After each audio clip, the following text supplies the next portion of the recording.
Sual verən soruşur ki, 4 məsələdən birini seçmək mütləqdir deyirlər. Və yaxud da deyirlər olmaz heç birini seçməməliyik, hamısına riayət etməliyik. Sonra burada bir nəfər yazır ki, Türk dindarları deyir ki, məzhəbçilik dinsizliyə aparan yoldur. Peyğəmbər s.ə.v-in məzhəb seçib seçmədiyinə işarə etmək istəyirəm ki, Peyğəmbər s.ə.v nəsə məzhəb seçmişdi, yoxsa yox.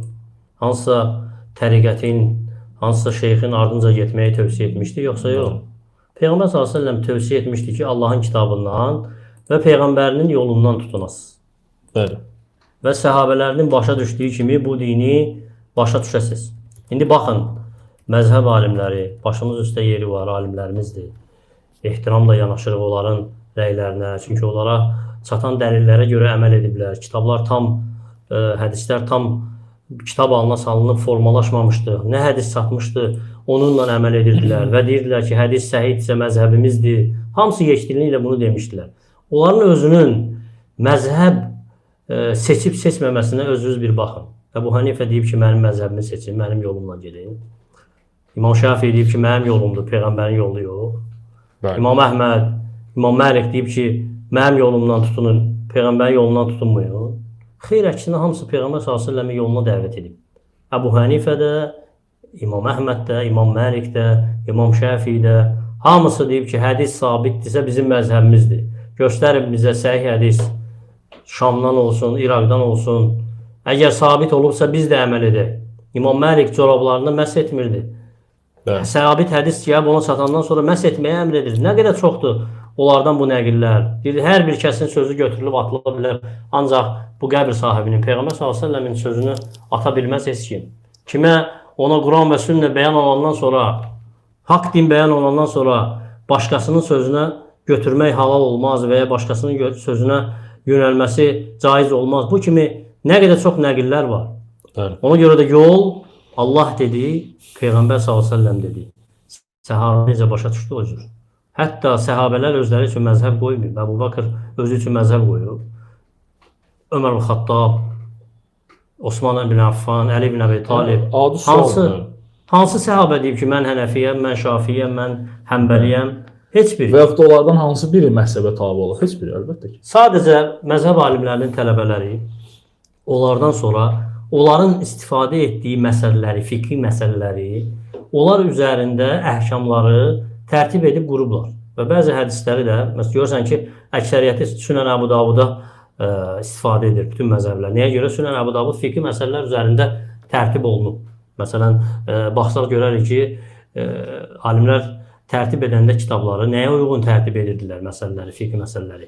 Deyirdilər ki, insan xəlq olma səbəbi nədir? İbadət. Düzdür? Ona görə ibadətdən ən mühüm olan nədir? Namaz. Onu salırdılar ilk fəsilə və deyirdilər ki, namaza təharət lazımdır, təharət namazdan qabaq olmalıdır.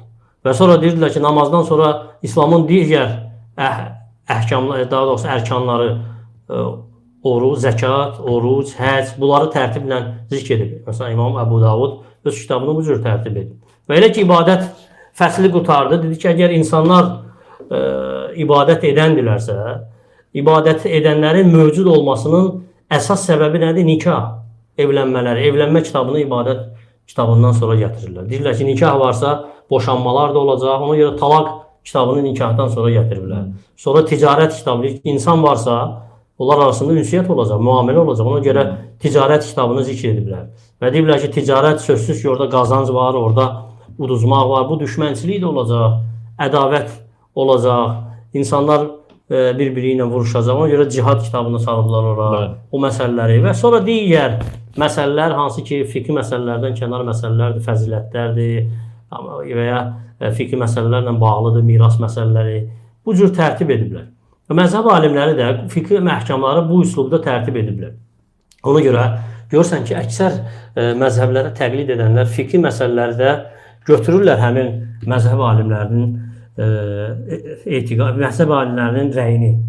Məsələn, fikri məsələlərdə Əbu Hənifə rəyini götürür. Fikri məsələdə Şafinin rəyini götürür. İmam Əhmədin rəyini götürür. İmam Məlikin götürür. Lakin doğru olardı ki, onların rəyini səhih hədisə əsaslandırardı. baxardı onların gətirdiyi məsələlər səhihdirsə, müvafiqdirsə, sabitdirsə, onda əməl etsəydi daha yaxşı olardı. Yox, əgər müvafiq deyilsə götürməməlidir o əhkamı. Çünki dinimiz bizə əmr edib, nə sabitdir ona əməl edək. Nə Quran və sünnəyə müxalifdir ondan uzaq olaq. Ondan başqa da görürsən ki, həmin bu təqlidçilər etiqadi məsələlərə gələndə İmam Əbu Hanifənin etiqadını özlərinə etiqad bilmirlər. Görürsən ki, İmam Əşərinin etiqadını götürürlər, Maturidinin etiqadını götürürlər. İmam Şafinin fikri məsələdə rəyini götürürlər, amma etiqadda İmam Əşərinin rəyini götürürlər. Ne üçün soruşanda niyə? Çünki İmam Əbu Hanifənin də, İmam Əhmədin də, İmam Şafinin də, İmam Məlikin hamısının etiqadi əsasları bir idi. Peyğəmbər s.ə.v-in etiqadi əsasları üzərində idi. Allahın kəlamı üzərində, Quran üzərində, Peyğəmbər s.ə.v-in hədisləri üzərində. Nə varid olub, nə sabit olub onu etiqad edirlər. Nə bidətdir onu tərk edir. Əksinə bidətçiləri qovurdular. Amma sən isə etiqadi əsaslarda bidətçilərin etiqadi əsaslarını Peyğəmbər s.ə.v-in etiqadi əsaslarından üstün tutursan. Bəli.